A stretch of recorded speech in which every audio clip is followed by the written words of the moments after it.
Dragon Age is about dominating the battlefield. It's about that moment when you charge, that tension of not being certain, and then seeing your characters slice heads off, throw spells, set things on fire, until essentially you bring it to a crashing close and say, yeah, this one I won, now I've got 400,000 more to go.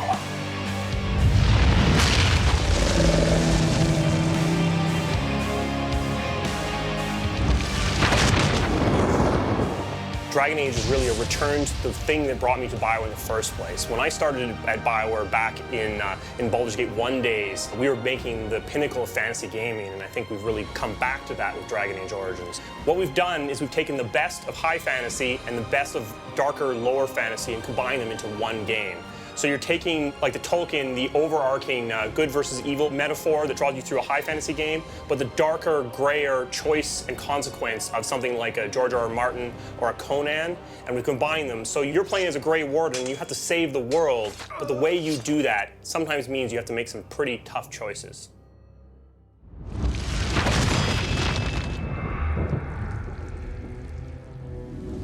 I think with Origins, what we managed to hit is a note of the familiar and yet the uncanny. It's certainly a game that's going to have elves with pointy ears. Yeah, we're not going to change. The dwarves, many of them do have beards, for sure.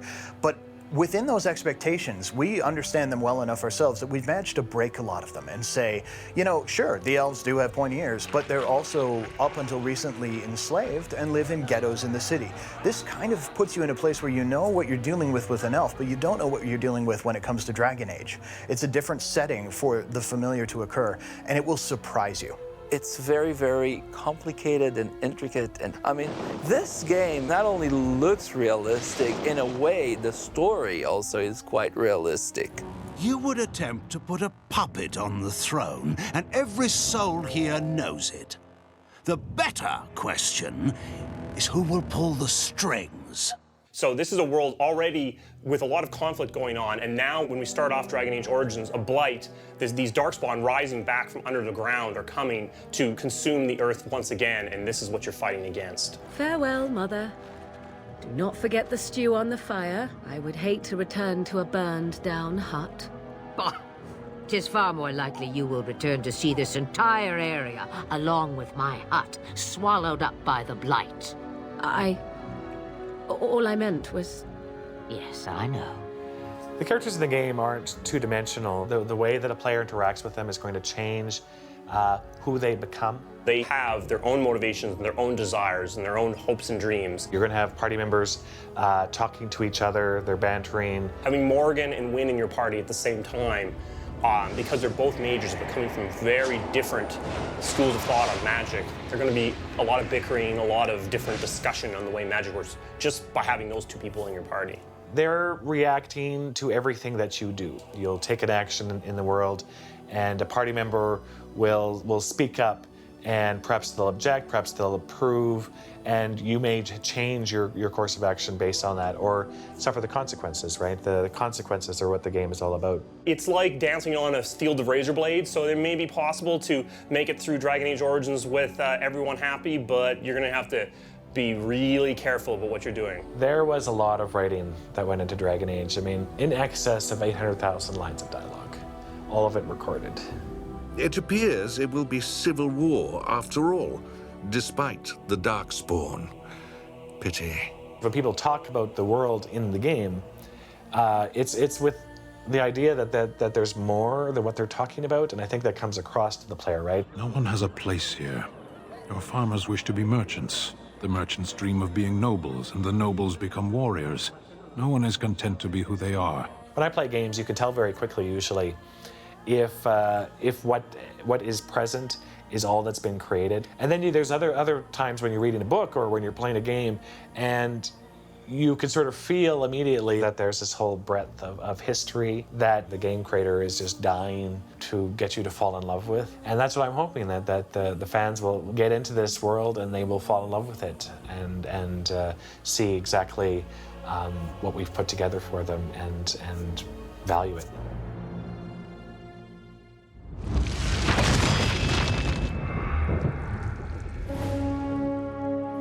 One of the great things about working on Dragon Age is that the development team has really challenged itself to bring something new to the fantasy genre. It's a genre that's so saturated that we really have been pushing ourselves to stand out, to bring something fresh and unique, and I really enjoy that process. Ferelden itself is actually kind of almost a barbaric nation, not too far away from being really uncivilized. It's a land that was occupied by the Empire of Orlais, which is its neighbor, for a generation until it finally broke free, and all of a sudden the blight begins. So suddenly this nation that's just starting to get its feet now has to deal with a crisis that threatens to destroy it.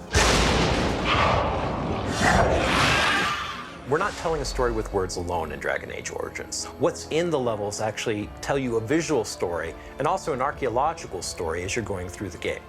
Villages and cities that have existed for hundreds of years, but they've gone through multiple iterations of war and rebuilding, so you have all these layers built on top of one another. They'll tell of the ancient Fereldans. They'll tell of the strife with the Tevinter Empire long ago. They'll tell of the great, wondrous battles that have taken place, and you're just now walking through the sort of the ashes of these great conflicts. We definitely pulled a lot of historical architectural reference. We were trying to make something to where you could imagine people working, living, breathing in these spaces. The dwarves, which are very Aztecian, Mayan influenced, very angular shapes. You have the humans, some of the Anglo-Saxon 1200 AD influences. You know, lots of timber, lots of like rough stone. It definitely makes it feel like it's kind of almost like the frontier of a fantasy nation. The first step that you have to take in creating levels is coming up with your core concept. Every inch of a level is an opportunity for us to engage you in combat, to tell a story, or to take your breath away. For example, one of the most visually stunning places that we have is the Urn of Sacred Ashes, an ancient place built kind of at the early days of the church. We always wanted to have a very striking entrance, which gives you a sense of age and history and grandeur. You would go through and figure out what happens in every individual room, so people would have a map of what to do for the art level creation side, and also for later on for you when you're actually bringing it to life with creatures and combat. So one of the huge advantages we had on Dragon Age Origins was the fact that we were able to do a lot of early development in the Neverwinter Nights engine. This is the Urn of Sacred Ashes, the way that we built it in the Neverwinter prototype. We wanted to make sure that the gameplay, the story, and all the design elements really worked and fit together. And now we'll show you what it looks like in the final game. And as you're about to see, this is the same entrance in the Dragon Age engine.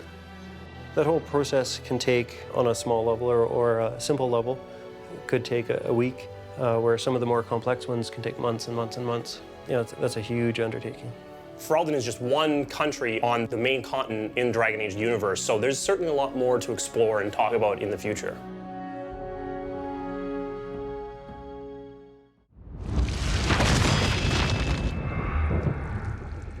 When you think of fantasy, you may think of majestic, beautiful creatures, but in Dragon Age is truly a dark, evil, and twisted world, so our intent was to turn these creatures into walking nightmares. Your fellow humans, elves, dwarves, and other races of Ferelden have been transformed into the minions of evil. The concept artists really had to pull out the horror and really work with evil, paint the face of evil. We really want to create a sense of like immediate terror, but then almost I think there's a sense of sympathy too, how you can almost tell that we could become this if we made the wrong choices. There's over 30 races of monsters and demons. The Dragon Age art team has been working hard on these characters for several years. There's a lot of different people and a lot of different departments that actually work on one character. It'll go from design into concepting. Because it's very time-consuming to make it, we have to make sure we get it right on paper first, and important creatures may receive half a dozen iterations before we commit to building it. From there, we had to figure out how to bring that piece to life from a technical standpoint. There's modeling, texturing, and rigging, and then it finally falls into the hands of the animators. We'll work very closely with the animation team to make sure that the model's working correctly. Then we'll make sure that it gets into the designer's hands again so it can be implemented into the game and used correctly. As a concept artist, we really have two jobs. One is to build the blueprints and lay the foundation in order to actually build the things that go into creating a world. The second is to inspire the team, to create the images that really get everyone pumped up. On Dragon Age, the level of detail in each concept is staggering. Each one is a piece of art unto itself. One great example is the work of Sung Kim. The level of love he puts into this stuff is impressive. One of the best creatures for me is from the Darkspawn. It's the Hurlock. He's got that horrifying grin, permanent grin on his face with big pointy teeth. It looks like you can tell it was once a man, and that's what makes it so terrifying. Is the fact that you can almost tell that its descendants were like us and that he's just been suffering for millennia. In order to make things scary, sometimes you just need to take something recognizable and make it look like it's painful. Start bringing in those symbols that we recognize for death and for decay.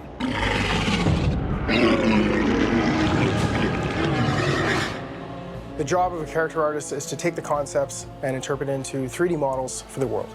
My personal favorite creature that I got to work on Dragon Age Origins was the Darkspawn Ogre. We tried to make the ogre so terrifying in his appearance that the player wouldn't believe that he could actually beat it in combat. I was really looking forward to it. The concept was very unique, and it was a bit of a challenge to actually bring it into the 3D environment with the different elements. It might seem like a strange thing to say when working on a fantasy game, but realism is a very important part of this process. If you don't believe that they're real, then none of it affects you. It's nothing. I mean, the level of detail on these creatures is amazing. I mean, you can zoom right into any part of them from any angle, and they look absolutely fabulous. So here we have the Pride Demon. It's one of the largest creatures in the game. From this concept, we'll make a 3D concept out of it. Once we do that, we'll take this basic mesh and we'll go ahead and paint a really detailed, sculpted model. We'll take this and we'll make a projection so we can get all these little details into a texture and then place that texture onto the mesh that you saw before. And you'll get your finished model with all its texture and glory. Making a creature scary is more than just making it big. It's really the way the creature moves that indicates its strength, its mass, and its bulk. Animation is really about performance, and the same way that an actor gets prepared for a role in learning and studying what this character thinks, what this character feels, the animator is, it's his job to bring that to the character in a more digital form. The great thing about working on Dragon Age is that the animators have the ability to start bringing not only humanoid characters to life, but also larger characters, more interesting, dynamic characters like dragons and ogres and the undead. So this is what the ogre puppet looks like once the rigging and the modelers have finished working with it, and now the animators can take it and start making it move. Sometimes we would just act it out, like get up and physically act out how like an ogre would move. As you can see, when the ogre hits the ground, his entire body shakes from the massive impact of his size, and that's a really nice detail. See the ogre finally in the game and working and animating and all its terrifying glory is actually it's quite surreal. When you're working with such a big creative team, everyone is coming to the table with their own style, with their own techniques. And as the development process goes along and you start building a world together, it becomes one language. And that language becomes something like Dragon Age Origins.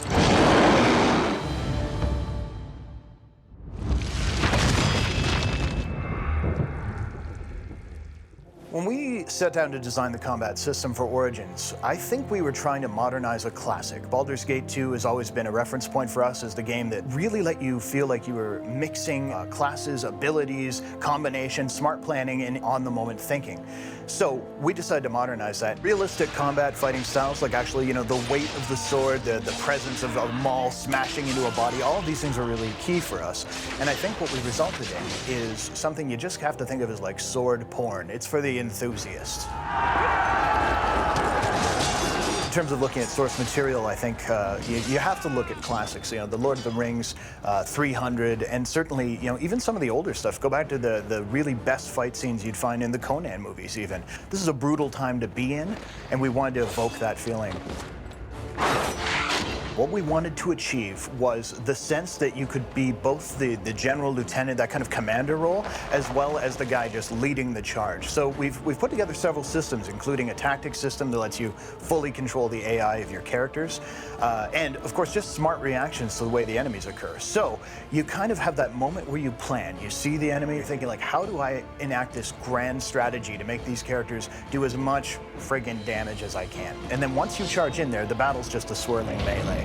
You've got positioning, moving your rogues around behind so they're just jamming their swords into kidneys. You have your warriors just holding that line, and your mage is kind of holding the back line, just raining death upon your foes. So it's very in your face once you're engaged, but you always have that little moment just before where you go, oh, I know what's coming, and here's my plan.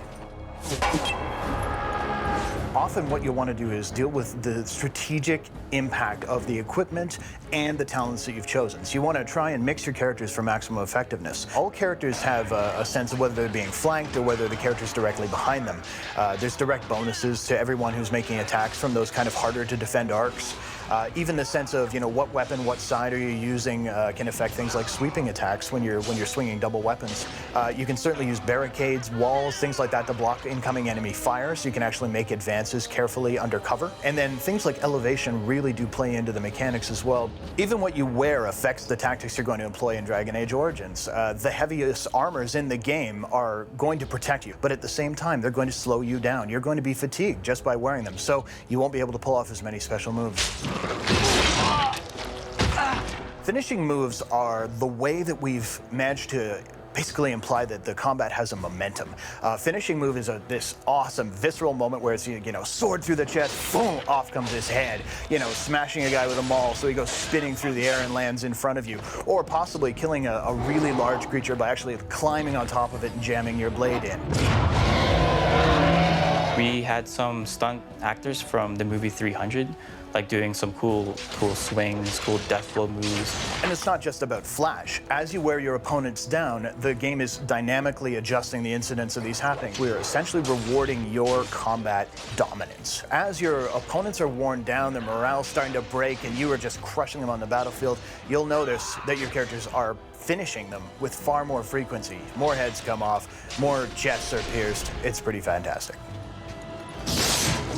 Designing combat isn't just about, you know, rules and a couple of animations. It's about the entire experience as far as I'm concerned. When a player comes out of a combat, what I really want is that sense of tension and then that release of, man, look at what I just pulled off, that sense of orchestrating something. I don't want to make a game that just softballs and you're like, oh yeah, I killed that guy again. No, I want you to feel challenged and like you were rewarded for playing smart. For me, one of the most exciting parts, I think, will be the war stories. You know, the forum posts, the water coolers. People even on the team are already discussing ways they dealt with boss X. And that's pretty cool and very, very, very rewarding because it feels like the game was one that they played and it was for them.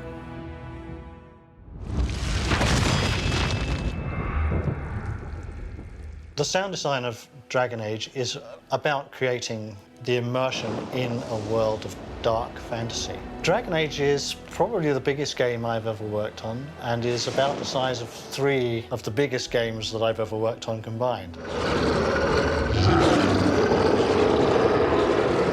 Mythical creatures are probably one of the most challenging things to do in sound design. We have a breakdown of the Deep Stalker, a couple of different samples used, one of which is a human imitating a cat. The cat itself is a lizard. And lastly, we have a dolphin. Let's mix them together, you get this. I think you'll find that the audio experience of the cinematics is on par with what you will experience in a movie. You have a huge full-scale battle, enormous changes in perspective. You have very strong emotional undertones to the whole scene, so you're moving between telling the story from an emotional perspective and telling it from an action perspective. The darkness of this game really is being enhanced by the music, and the music really goes beyond dark. They returned as monsters, the first of the Darkspawn. We actually have the Seattle Northwest Sinfonia play all the music for us. The score is epic in both its grandeur and orchestration. It's also epic in the amount of music that we had to compose. I think I've composed about 6 to 7 specific themes, but I also had to make sure that the score is cohesive enough, I took what we call the main theme and then I'm weaving it underneath all the time. If not the actual melody, I'm doing the harmony. If not the harmony, some elements from the rhythm. But you could always hear some elements from the Grey Warden's world. I'd be going back to review scenes that I previously had the temp music in, and a scene would go from being maybe flat or comic to really engaging me. I think that actually what I really enjoyed to work on this game was actually the songwriting. Simon, I believe, called Anon up and said, you know, here is a set of lyrics that the writing team has come up with. You know, why don't you and Aubrey collaborate on something? The very next morning, Anon called me up and said, I have something, come over and record it. And I said, okay. And I came over and I really connected with it right off the bat. And we sewed it up, you know, and sent it over within 24 hours. She has a great melodic sense, and many times she will just, you know, sing almost exactly what I wrote, but then she will make this little change.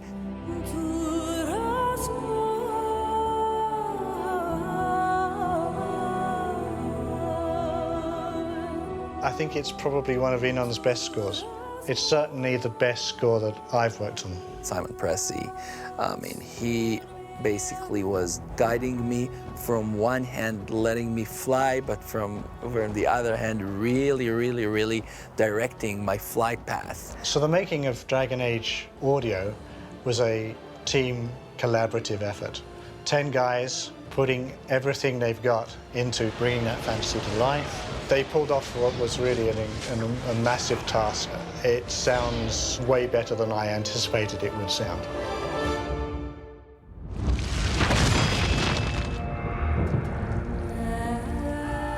Dragon Age is a big game.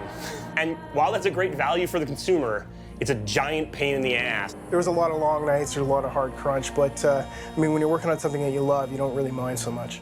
Working with our team was awesome. I mean, everybody put in 110%. It was big. At our peak, we were around 150 people, but we really came together as a team. And it doesn't really matter anymore if you're a programmer or you're an artist. It just matters that you want to make the best thing possible. I think one of the greatest challenges was understanding that our audience has grown up. The industry as a whole is older. It's not this thing relegated to kids anymore. And understanding that what we almost had was a mandate to make sure that the game had punch. In some ways, we felt like we were out to prove ourselves as not only a team, but as a company again. And I don't know, that was something that was very exciting. Dragon Age is a funny game in some respects because it's something that you're not going to understand the breadth of it and the scope of the world until you sit down and you actually find yourself in the middle of it, and then you'll be like, wow, there's so much here. Dragon Age is a universe that has a story that spans thousands of years. Dragon Age Origins takes place over maybe a year, maybe 2 years at most, depending on how exactly you're playing it. So as you can imagine, there's hundreds and hundreds of additional stories to tell in this same space. And I think you're going to see a lot more coming from us soon.